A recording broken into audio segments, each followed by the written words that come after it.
Lord Owen, I'd love to begin with you getting some comment on what the Prime Minister Boris Johnson has had to say in the Daily Telegraph today, saying the West made a terrible mistake with Putin. This was after the invasion of Crimea going back to 2014.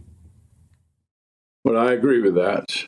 I was in business in Russia when this happened, and I started to get out and left Russia because I believed a country that could invade in that way was not one you could do business with, and you get sucked into their politics. But previously, I'd been there for 20 years and doing successful business and watching a transformation of Russia, and first of all Gorbachev and then under Yeltsin. And there was a tremendous mood of optimism. And let's face it, at one stage it looked as if Putin would be carrying on that modernization and even looking at the question of whether Russia should join NATO. Well, Lord Owen, as Eamon says, Boris saying we got it wrong in 2014. Are we getting it wrong today? Of course, his great hero, Churchill, famously said, an appeaser is one who feeds the crocodile, hoping it will eat him last. I don't think we are getting it wrong. I think NATO is acting extremely well. It's a very difficult line to define. We are a defensive organisation, but I'm very pleased by the way the British government went right to the edge, judged it rightly, that we could, under that definition, supply defensive arms, and there is very little doubt in my mind that supplying those handheld missiles that could hit tanks has made a very big difference to this battle. And it seems to me that NATO has to walk this very fine edge. We've got to remember, we are not and do not intend to let anyone use this Ukraine issue as the start of Third World III. And be very careful here. Putin has shown a different attitude to nuclear weapons than any other leader, going right back to Stalin. He seems to think you can use nuclear weapons in a tactical way. You cannot. Once you start a nuclear exchange, it very swiftly moves from tactical to strategic, and you're into a really major war. Absolutely here, would you say? Do you think he's a tactical man, a strategic man, or a madman?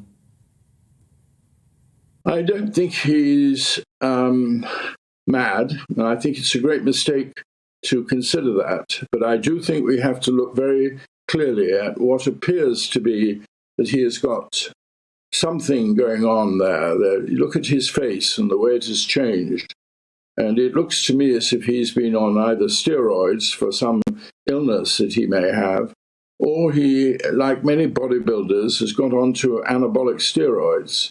Anabolic steroids are addictive and very strongly linked to aggression. So we don't know what he's on, but his behavior has been odd. And during COVID, he was deeply isolated. There's a lot of hubris in his character, but that's common with many leaders. So we have to watch very carefully, and we must not always assume that he will act rationally.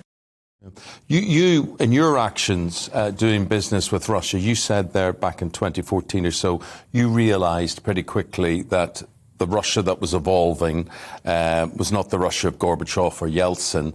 This was a Russia that you could not do business with. Well, how, Lord Owen, did we end up allowing Vladimir Putin to control gas and oil supplies into Europe? Who thought that was a good idea? Well, by and large, I don't want to make too much of this. The UK has found itself in a much better position. Most of our energy like that comes from Norway.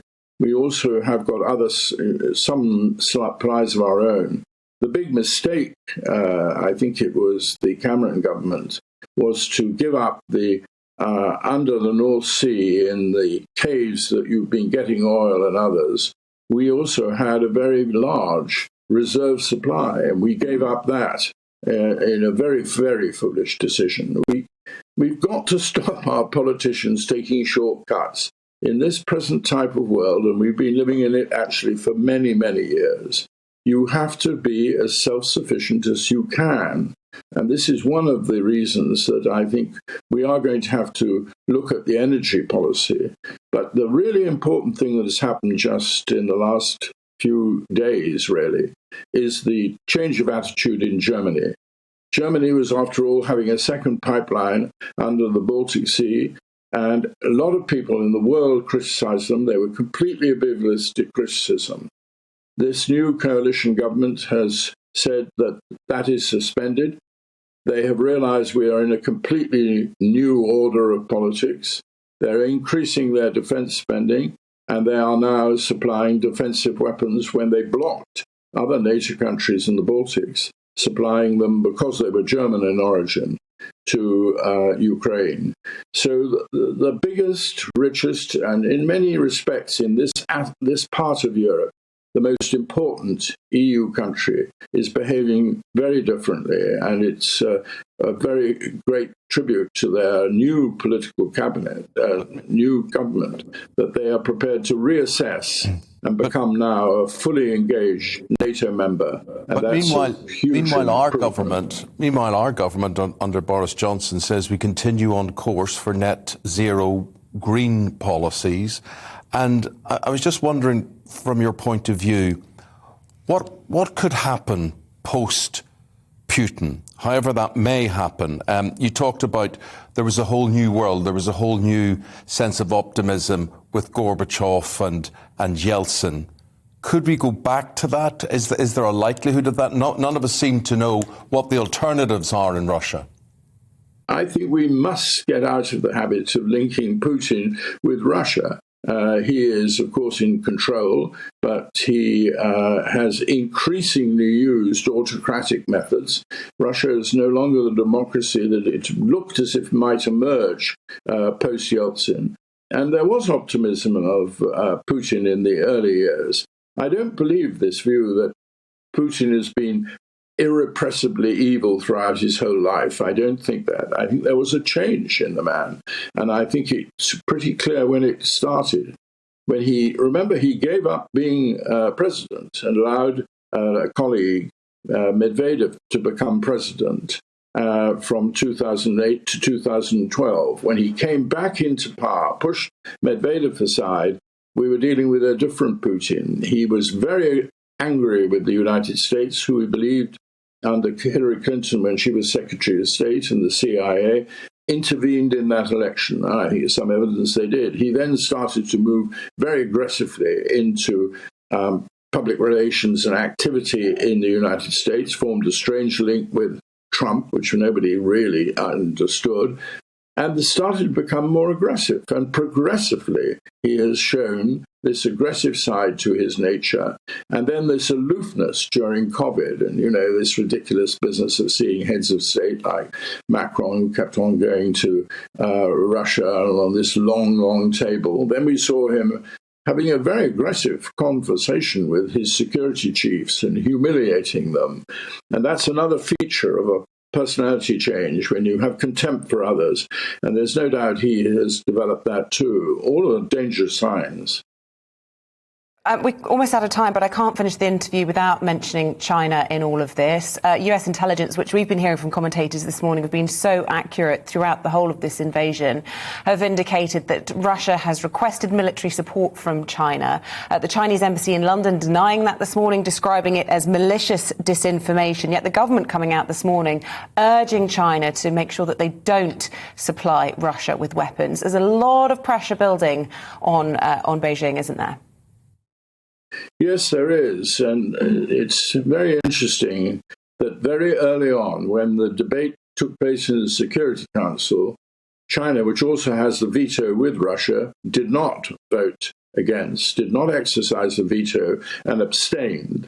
And I think there are signs that China has had a wish to treat the Ukraine differently. They trade with the Ukraine. It's on one of their silk routes. They want their wheat, they want their goods, and particularly agricultural goods.